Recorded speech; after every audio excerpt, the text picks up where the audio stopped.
Баршаңызға сәлем, менің YouTube арнама қош келіпсіз. Бүгін мен сіздерге қазіргі күннің хит қаттамалары, көкпияз қосылған қаттаманың қалай жасалу керек екенін көрсететін боламын.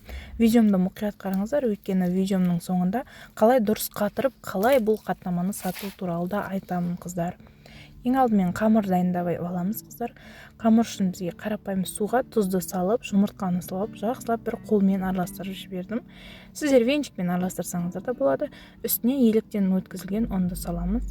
Ұнды барлығын көбірек қылып бірінші салып алып, кейіннен қалғандарын жай-жай салып отырып, өте жұмсақ емес, өте қатты емес, бір келкі осындай әдемі қамыр илейміз. Қамырларыңыз жылтыр болу үшін, қыздар, көбірек илесеңіздер жеткілікті. Оның ешқандай да құпиясы жоқ. Қолға жабыспайтындай етіп илеңіздер да, осылай 3 бөлікке бөліп, бетін тындырып, 5-10 минутқа жауып қоямыз.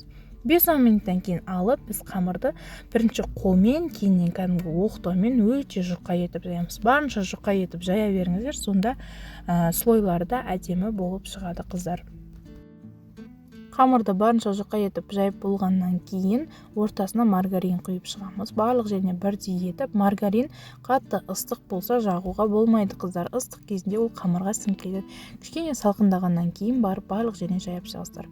Кейін ортасына осындай көк пияз салып шығамыз. Негізі қарапайым пияз немесе кейін басқа да шөптерді қолдануға болады. Бірақ мен сіздерге именно осы көк пиязды кеңес етер едім, өйткені осымен дәмі өзгеше, ерекше болып, дәмді болып шығады. Барлық және сеуіп болғаннан кейін қалған дәл осы видеодағыдай жасайтын болсаңыз, қыздар, сіздердікі де менікі сияқты өте дәмді, қытырлақ болып шығады. Осылай орап алып, үстін жаңағы ет ауқаттың қамыры сияқты етіп кесіп шығамыз да, осы бір зуалақ қамырдан менің зуалам үлкен 6 штук қаттама шығарамын мен.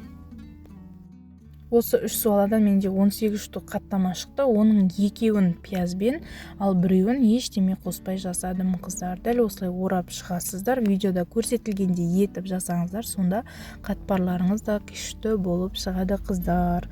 Енді осы дайын болған қаттамалардың барлығын холодильникке немесе морозилькке 10-15 минутқа салып аламыз, ішіндегі сармайлары қатқанша. Кейіннен 15 минут тұрған қаттамаларды алып, бірінші міндетті түрде қолмен дөңгелек формаға келтіріп алыңыздар. Егерде бірден оқтаумен жайсаңыздар, дұрыс емес кетуі мүмкін. Формасы барлық жер бірдей болу үшін бірінші қолмен форма келтіріп алған дұрыс, қыздар.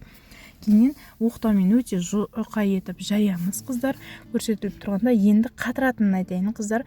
Дәл осы жайылған күйінде қатырыңыздар. Арқасына пакет кигізіп, пакеттің астына кішкене ұн сеуіп жіберіп. Ал егерде жаңағыдай кішкентай жайылмаған күйінде қатыратын болсаңыздар, ол ертең разморозка жасағанда формасын жоғалтып, қатпары аз болып қалады. Дәл осылай қатырсаңыздар, сіздер кез келген уақытта алып, пісіріп жей берсеңіздер болады, немесе дайын бизнес ретінде заказ түскен кезде бірден пісіріп бере берсеңіздер болады. Ал пісірген кезде дәл осылай қызып тұрған табаға кішкене май құйып, екі бетін бір келке етіп пісіріп ала бересіздер, қыздар. Міндетті түрде жасап қойыңыздар. Кез келген мейрамға, той жиындарға қойсаңыздар, түрі де өте әдемі, барлық адам жақтырып, сүйсініп жейтін қаттама. Ал егерде менің арнама тіркелмеген болсаңыз, міндетті түрде тіркеліп алыңыздар. Мен қазақша канал жүргізіп жүрген адамын, сондықтан қазақша каналдың дамуына кішкене үлес қоссаңыздар, қуанышты болар едім, қыздар. Әрбір шыққан видеоларымды жіберіп алмас үшін міндетті түрде колокольчикті басып алыңыздар, қыздар. Ас болсын.